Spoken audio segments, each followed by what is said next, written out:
وابتسم للغير تلقى بيننا أعلى المنازل. بالمصاعب لا تبالي إذ تحديت الليالي، وإلى هام المعالي أنت في ركب الأوائل. صباح السعادة، صباح الأمل، صباح كل شيء جميل.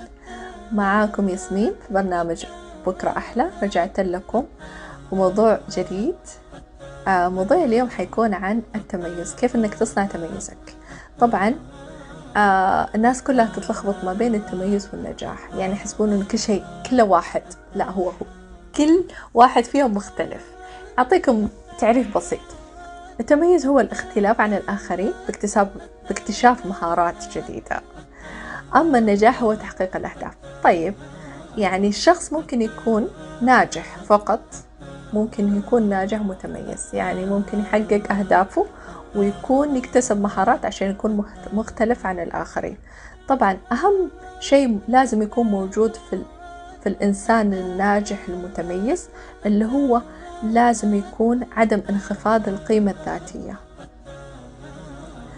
يعني شلون؟ يعني الواحد دائما ما يستخسر في نفسه أي شيء، يعني ما يحس نفسه أنه قيمته أقل، ما يقلل من قيمة نفسه، خلينا بمعنى أدق، يعني ما يقلل من قيمة نفسه، ما يقول أنه أنا ما أستحق، أنا ما أستاهل. حتى سبحان الله في الدعاء، يعني بدل ما نقول يا رب ارزقنا الجنة، يا رب أعطيني الجنة، خلينا نقول يا رب جنة الفردوس. دائما نحس أنه إحنا نستحق، لأنه إحنا حنكتسب مهارات جديدة، إحنا حنتعب على نفسنا عشان نكون ناجحين متميزين. طيب أعطيكم مثال. في دكاترة كثير، إنزين، بس هل يعني كل واحد فيكم يروح المستشفى إيش معنى يختار الدكتور الفلاني؟ لأنه الشخص هذا تقول الله الدكتور هذا ناجح متميز. ليش؟ لأنه هو تعب على نفسه أنه يكون متميز مختلف عن الآخرين، يعني تميز في مجاله، مع أنه في دكاترة كثار بس هو المجال ده تميز فيه. وسبحان الله الشخص المتميز تلقائيا كذا بشدك في كذا تعامل نفسي كذا بيخليك أنه تنشد وتقول أنه إيوة أنا مرتاح مع الشخص ده، مع الدكتور ده.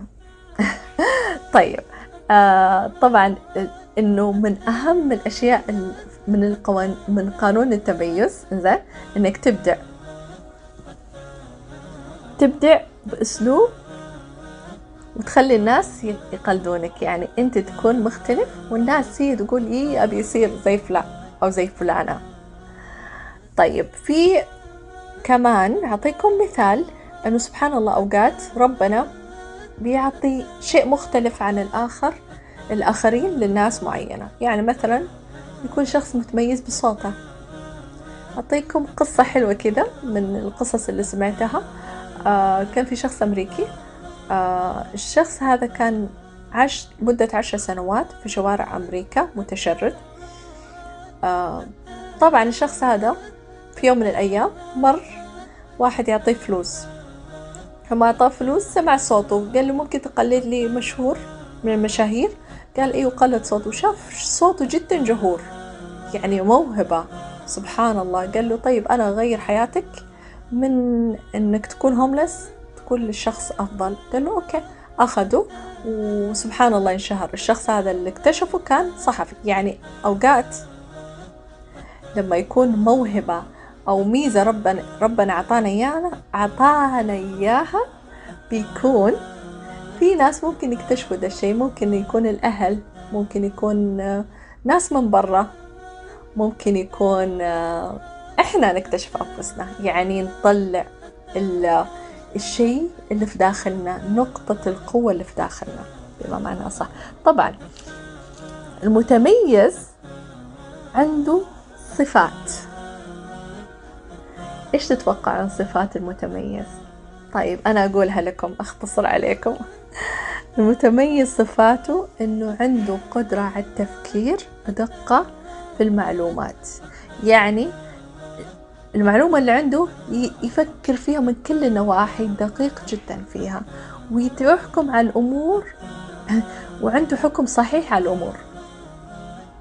يعني يحاول قدر الإمكان إنه إيش ينظر لها من كل النواحي، وحكمه على أساس إنه الحكم اللي بيطلعه على الأمور يكون صحيح، وعنده قدرة أكبر على التركيز في الأشياء في الأشياء في وقت ومكان، في وقت معين ومكان مناسب، ويكون عنده حب التعاون مع الآخرين، يعني مو أناني، يعني يشارك نجاحه الآخرين، ما يكون عنده أي أنانية، وعنده قدرة على التعلم من الأخطاء، يعني الأخطاء اللي يسويها يحاول يتعلم منها عشان ما يكررها، وكمان عنده قدرة على عدم التفرقة ما بين الآخرين، يعني ما عنده لا كراهية ولا حقد ولا تفرقة. كل إنسان فينا عنده نقطة قوة يكتشفها في نفسه، أوقات الناس تكتشفها فيه.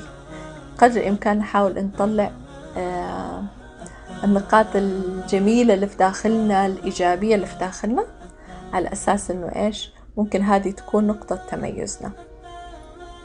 طبعا أنتوا تعرفون إنه التميز يطور غريزة القيادة في الشخص، يعني يكون الشخص دائما يطمح للقمة ويكون قائد، وتنشط عنده قدرة التخيل، على أساس إنه يدور على حلول ابتكارية للشيء. يعني عشان يطور، مثلا عنده مشروع معين، هو مهندس عنده مشروع معين هو داخل فيه، لازم يفكر بأكثر من طريقة كيف إنه يخلي مشروعه ناجح ويكون مميز، ما يكون يشبه الآخرين. ونفس الشيء في التسويق، كمان المسوق الشاطر اللي هو يدور على طرق معينة يسوق المنتج اللي عنده، وطريقته طبعا كمان عندكم كمان يكون عنده شغف أكثر. يعني مثلا حتى سبحان الله في علاقاته الشخصية والعاطفية وعلاقاته مع أهل بيته يكون مختلف، يعني يكون دائما يعطي الاهتمام للجميع، لزوجته، لعياله، لوالدته، لوالده، يعني دائما هو الشخص اللي يستوعب الكل، يعني دايم الكل يلجأ له، لأنه هم عارفين إنه هذا الشخص مختلف وحيفهمهم، وهذا جدا جدا جميل. وفي ناس كثيرة بهالشكل موجودة أكيد في حياتكم وفي حياتي وفي حياة جميع الناس، ناس كذا عندها استيعاب، تحس إنه لما تتكلم معاها وكذا تفهمك كذا على طول، أكيد تستغرب صح؟ وسبحان الله من صفات الشخص المتميز دايما يقدم الكثير، يعني مثلا ممكن يشتغل في دوام وراتبه يكون قليل، بس عارف إنه الدوام هذا من خلاله حيكون سلم من سلم النجاح والتميز، حينجح ويتميز، يعني في المقابل إنه يضغط على نفسه ويعطي أحسن ما عنده ويتعدى العقبات، عشان إيش؟ عشان يوصل للهدف، ينجح وبعدين يتميز في الهدف، يعني لما يوصل الهدف يتميز فيه، يكون مختلف فيه. طبعا في أشياء الواحد قدر الإمكان لازم يسويها على أساس إنه يكون يعني متميز. يعني دايما الشخص لما يسوي حاجة لازم يفكر إنه ما يسويها بشكل زي الغير، دايما يحاول إنه إيش يصنع الاختلاف بنفسه. يعني مثلا الطبخة الفلانية اتميز فيها، حاول إنك تسويها بشكل مختلف. طبعا لازم يكون عنده نظرة غير مألوفة للأشياء، يعني كذا تحس إنه كذا عنده عين ثاقبة. وكمان عندكم قصة حلوة سمعتها عن التميز. إنسان اكتشف في نفسه شيء كان تقريبا يوم ما كان صغير كانوا ينتقدوه عليه، اللي هو أنه كان الشخص هذا لما يتكلم يتأتأ. اسمه محمد القحطاني، قصته جدا جميلة. كان صغير، كان عنده مشكلة في التأتأ واشتغل على نفسه وصار بطل العالم في الخطابة، يعني حاول أنه يطلع من القوقعة اللي كان فيها ومن إحساس المجتمع له إنه هو أقل من غيره. حاول إنه يطور من نفسه، حاول يكتسب مهارات جديدة وتميز وتعب على نفسه واشتغل على نفسه وعرف نفسه عنده موهبة حلوة إنه يقدر يضحك الناس ويقدر يتكلم في المسرح. في المقابل طورها لحد ما صار في 2015 بطل العالم في الخطابة. من جد يعني في شخصيات كذا لما تسمع قصصهم جدا تحس إنه الدنيا حلوة، وإنه في ناس ناجحة ومتميزة كثير، وإنه هذا القصص تعطيك نوع من الإيجابية وتخليك أصلا يكون في داخلك اندفاع، تصنع شيء مختلف عن الآخرين. حتى على فكرة الوقت مش متأخر، أيا كانت مرحلة عمرية احنا بنوصلها. ممكن في ناس يتميزوا في 30، في ناس في 40، في ناس في 50، يعني يسووا شيء مختلف عن الآخرين، شيء حلو طبعا، شيء يفيد يفيد مجتمعنا ويفيد ديننا ويفيد البشرية بشكل عام. أتمنى موضوع اليوم يكون عجبكم. حنتظر قصصكم ونجاحاتكم وكل تعليقاتكم على موقعنا إن شاء الله في الفيسبوك واليوتيوب وتويتر بإذن الله. وإن شاء الله أشوفكم الحلقة الجاية، ولا تنسون إنه بكرة أحلى وبعده أحلى وبعده بكرة أحلى. والسلام عليكم ورحمة الله وبركاته. بالمفاهيم السليمة وعلى الأسس القويمة تمضي في كل المراحل. ازرع الخير عليهم واستمع دوما إليهم كي تعش بالحب فيهم ترتقي عرش الفضائل. كن على درب التفاؤل، عش حياتك بالفضائل، وابتسم للغير تلقى بيننا أعلى المنازل.